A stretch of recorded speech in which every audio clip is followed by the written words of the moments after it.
warn you and I warn myself from something that's very, very easy to do right now. It's a subtle point, but it is extremely dangerous. And that is focusing on the problem itself. See, one of the most powerful stories to me is the story of Musa alayhi salam in front of the Red Sea. I feel like within this story, it's like a narrative that explains our whole condition and the reactions that we have when we are faced with challenges. And Allah subhanahu wa ta'ala shows us in this story, He compares and contrasts the reactions of different people to the same external event or the same external obstacle. فَلَمَّا تَرَاءَ الْجَمْعَانِ قَالَ أَصْحَابُ مُوسَى إِنَّا لَمُدْرَكُونَ. When Musa alayhi salam is now trying to escape Pharaoh, there's a Pharaoh following behind with his army. And now him and his people are they're in front of the Red Sea. And there's an army behind them. And this is a superpower army. And they're a group of slaves. And now they're put in this very, very difficult situation. Do we find ourselves in a difficult situation just now? We are in a very difficult situation. And Allah says, when the two groups saw each other, the people of Musa, قَالَ أَصْحَابُ مُوسَى إِنَّا لَمُدْرَكُونَ. The people of Musa alayhi salam said, we will indeed be overtaken. We indeed will be overtaken. إِنَّا لَمُدْرَكُونَ. And that's a very natural reaction to being stuck in front of the Red Sea with a superpower army behind you. It's a natural reaction that we had. But I want to tell you something amazing, and that is the reaction of Musa alayhi salam.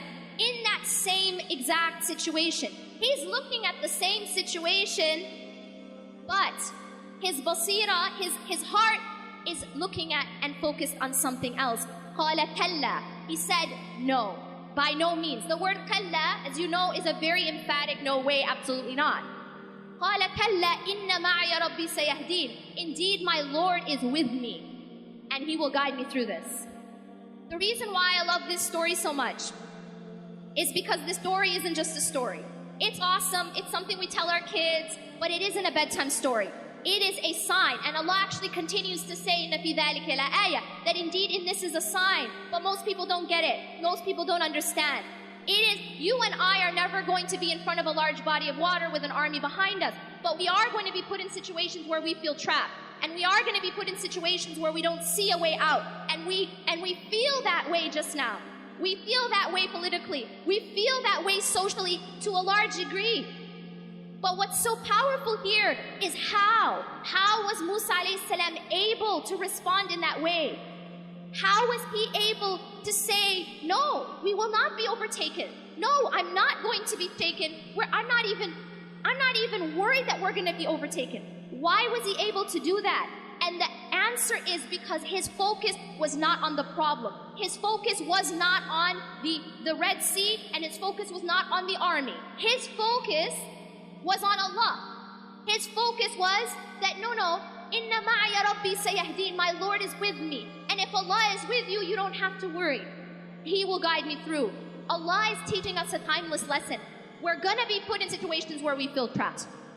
That's a promise.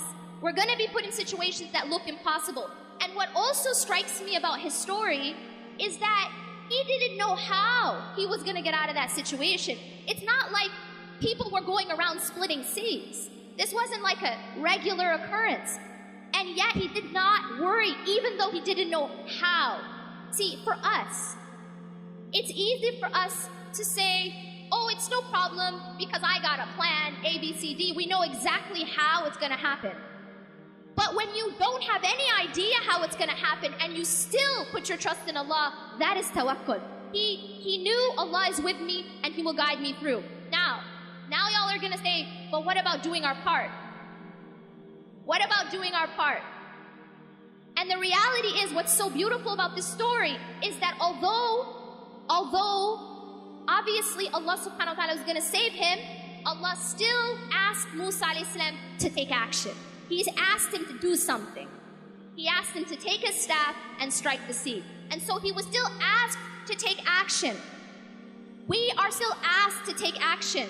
Tawakkul and action are not separate. They have to go together. I'aqilha wa tawakkal, as the Prophet ﷺ says, that you have to tie your camel and at the same time your trust is in Allah. Don't think that they're separate. So often I hear this translated as, tie your camel and then put your trust in Allah.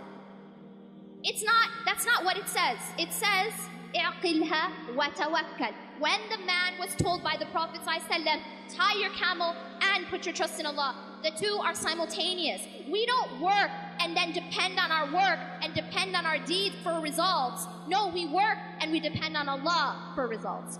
And that's a very, very important point. One of the things that happens a lot, and this is a pitfall that a lot of us activists fall into, is that we put our trust in our own activism. We put our trust in our own activism. And so what happens is when we don't see the exact results that we wanted, we lose hope. Inna lamudrakun. We have that attitude of we're going to be overtaken.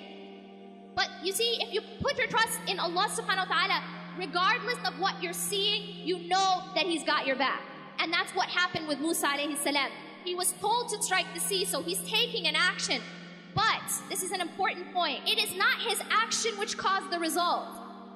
Why did he strike the sea? Because it was Allah who told him to. It was part of his worship. Every single thing that we are doing of our activism should be part of our worship. But we should never believe that our opening, that our salvation, that we're going to be saved because of our actions, because of our activism. We don't get saved because of our activism. We get saved by Allah. And this is a very, very important point of our tawheed. To understand it's only Allah who saves us. It's only Allah who provides the opening. He is Al-Fattah. He is Al-Fattah. I'm not Al-Fattah. You're not Al-Fattah. We're not, as organizations, Al-Fattah. We don't change our circumstances. Allah changes our circumstances. But here's a very important point about the formula for change. إِنَّ اللَّهَ لَا يُغَيِّرُ مَا بِقَوْمٍ حَتَّى يُغَيِّرُ مَا بِأَنفُسِهِمْ. Yes, Allah is the one who changes our circumstances. But Allah also says that indeed Allah does not change the condition or the circumstances of a people until they change what's inside themselves. There is a job that we have to do. There is a striking of the sea that we have to do. But we have to, at the same time, never despair. We have to, at the same time, have the attitude of Kalla inna ma'a rabbi sayahdeen. Indeed, my Lord is with me and He will guide me through. This is extremely essential. And I will tell you this. If you are focused too much on the problem, you will have the reaction of Bani Israel. Because if all we talk about is the problem, if all we think about is the problem, if all we post about is the problem, if all we discuss is the problem, then what happens is, and this is a psychological reality, whatever you focus on grows. Whatever you focus on grows. This is why Allah subhanahu wa ta'ala told us to focus on dhikr. That the more that we focus on the remembrance of Allah, the bigger the importance of Allah subhanahu wa ta'ala is in our lives. But if we're focused on everything that's going wrong, if our focus is on everyone who's saying this about us, and they're going to do this to us, and then this, and that's it, and that's my focal point, I promise you, we will fall into despair. And the reason for that is that the problem will actually grow because it becomes our focal point. And this is a dangerous thing that we fall into. Our focal point needs to be, Inna ma'a rabbi sayahdeen. This is a very different focal point. The focal point of Musa alayhi salam. Indeed, my Lord is with me and He will guide me through. Yes, I do my part because it's part of my worship. But Allah subhanahu wa ta'ala is my focus. And when Allah is your focus, then you don't fall into despair because you know that Allah's got you.